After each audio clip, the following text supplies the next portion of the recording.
नहीं किया तो भी आपका जीवन व्यर्थ है। इसलिए प्रयास करिए भगवान से इतना धन दे, इतना धन दे कि हम सब इस काम के लिए खड़े हो जाएं और तत्पर हो जाएं और समाज के लिए काम करें। ऐसे भी भगवान से प्रार्थना। आपको मालूम भिखारी आदमी क्यों बन रहा? भिखारी क्यों बन रहा? भिखारी इसलिए बनता है वो खुद अकेला खाता है। कभी उसने भोजन करने में कोई आ जाए तो उसने भोजन नहीं कराया, वो व्यक्ति भिखारी ही बनता है। एक नियम बनाइए, अभ्यागत हमारे आ जाए, भोजन करते समय आ जाए तो उसको भोजन कराइए। और साथ साथ यदि भोजन करने कोई नहीं आए तो पूरा पड़ोस, माता, बहन, भाई किसी को भी बुलाकर रोज भोजन कराइए। भगवान के 3 मुख हैं। पहला है गौमुख। गौ में आप गौराज दे दीजिए तो आपका यज्ञ हो गया, रोटी गुड़ दे करके। दूसरा मुख है यज्ञ, जो आपने आहुति करते हैं, दूसरा मुख भगवान का है।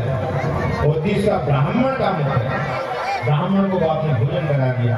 तीनों में से एक भी आप काम कर रहे हैं तो नारायण आपके साथ हो जाएंगे, धीरे धीरे लक्ष्मी भी आ जाएगी।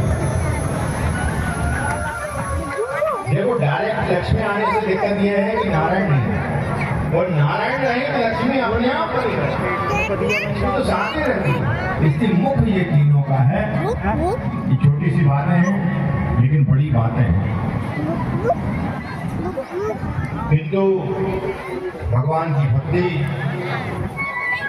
करने के लिए बड़ी जन्म जन्मांतर लेना पड़ता है तो भगवान की भक्ति मिलती है। और आपके अंदर जो भक्ति का भाव है, जो 2.5 घंटे 3 घंटे बैठने का अभ्यास है, ये निश्चित रूप से आपका पुण्य उदय हुआ है। तब तो आप बैठ रहे हैं, पूर्ण करने के लिए बैठ नहीं पा रहे। रावण नित्य प्रति भगवान से प्रार्थना किया करता है, रोज प्रार्थना करता है। श्री कृष्ण कुमार जी पटेल जी परसों बैठे थे, हम चर्चा सबके बीच में कर भी रहे थे। तो रावण जो था वेद पाठ कर रहे थे, ब्राह्मण वेद पाठी ब्राह्मण पाठ कर रहे थे। तो रावण आया और कहते हैं कि ये अच्छा पाठ नहीं होता।